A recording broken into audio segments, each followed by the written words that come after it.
اے خداوند تو کیا چاہتا ہے کہ میں کروں؟ پہلی تلاوت رسولوں کے اعمال 9 باب 1 سے 22 آیات۔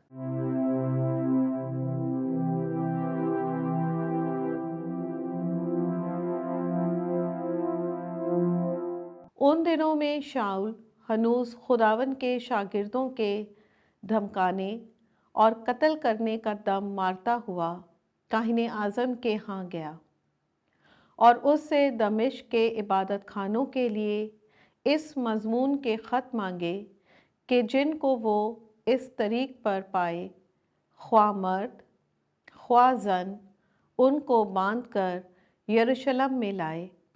اور جب وہ سفر کرتے کرتے دمشق کے نزدیک پہنچا تو یوں ہوا کہ یک برقی آسمان سے ایک نور اس کے گرد آ چمکا اور وہ زمین پر گر پڑا، اور اسے ایک آواز یوں کہتے سنائی دی کہ شاؤل شاؤل تو مجھے کیوں ایذا دیتا ہے؟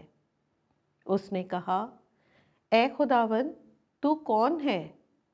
اس نے کہا میں یسوع ہوں جسے تو ایذا دیتا ہے، مگر اٹھ اور شہر میں جا، اور جو تجھے کرنا ہوگا وہ تجھے بتایا جائے گا۔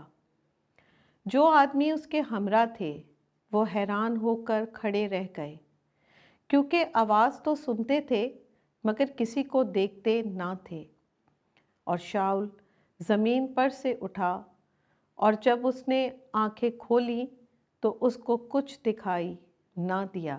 تب وہ اس کا ہاتھ پکڑ کر اسے دمشق میں لے گئے، اور وہ وہاں 3 دن تک نابینا رہا اور نہ کھاتا نہ پیتا تھا۔ اب دمشق میں حنانیہ نامی ایک شاگرد تھا، اور خداوند نے رویا میں اس سے کہا اے حنانیہ۔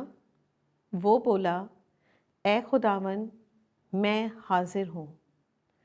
خداوند نے اس سے کہا اٹھ اور اس کوچے میں جا جو سدھا کہلاتا ہے، اور یہودا کے گھر میں شاؤل نامی ترسوسی کو پوچھ لے، کیونکہ دیکھ وہ دعا کر رہا ہے، اور اس نے بھی رویا میں دیکھا ہے کہ حنانیہ نامی ایک آدمی نے اندر آ کر مجھ پر ہاتھ رکھے ہیں تاکہ پھر بینائی پاؤں۔ مگر حنانیہ نے جواب دیا کہ اے خداوند، میں نے بہتیروں سے اس شخص کی بابت سنا ہے کہ اس نے یروشلم میں تیرے مقدسوں کے ساتھ کیسی کیسی برائیاں کی ہیں، اور یہاں بھی اس نے سردار کاہنوں کی طرف سے اختیار پایا ہے کہ ان سب کو باندھ لے جو تیرا نام لیتے ہیں۔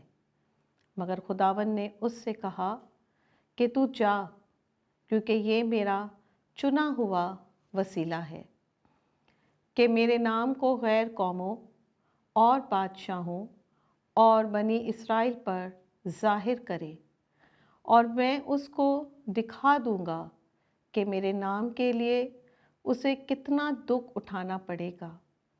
تب حنانیہ گیا اور اس گھر میں داخل ہوا اور اس پر ہاتھ رکھ کر کہا اے بھائی شاؤل، خداوند یعنی یسوع نے مجھے بھیجا ہے جو تجھ پر اس راہ میں ظاہر ہوا جس سے تو آیا تھا، تاکہ تو پھر بینائی پائے اور روح القدس سے بھر جائے۔ اور فی الفور اس کی آنکھوں سے جھلی سی گر پڑی، اور وہ بینا ہو گیا اور اٹھ کر بپتسمہ پایا، پھر کچھ کھا کر طاقت پائی۔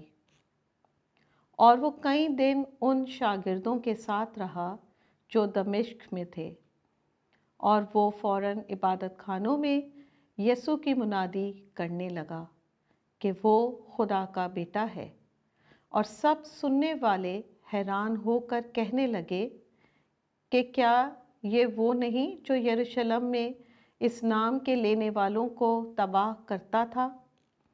اور یہاں بھی اس لیے آیا کہ ان کو باندھ کر سردار کاہنوں کے پاس لے جائے۔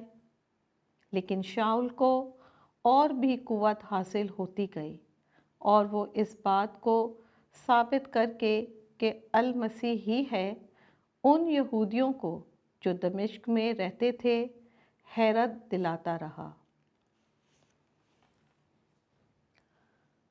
پاک کلام کے پڑھے اور سنے جانے پر خدا کی برکت ہو، خدا کا شکر ہو۔ زبور اور جماعتی جواب: تمام دنیا میں جا کر ساری خلقت کو انجیل کی منادی کرو۔ اے سب قوموں، خداوند کی حمد کرو، اے سب امتوں اس کی توصیف کرو۔ جماعتی جواب: تمام دنیا میں جا کر ساری خلقت کو انجیل کی منادی کرو۔ اس کی رحمت ہم پر استوار ہے اور خداوند کی وفا ابد تک قائم ہے۔ جماعتی جواب: تمام دنیا میں جا کر ساری خلقت کو انجیل کی منادی کرو۔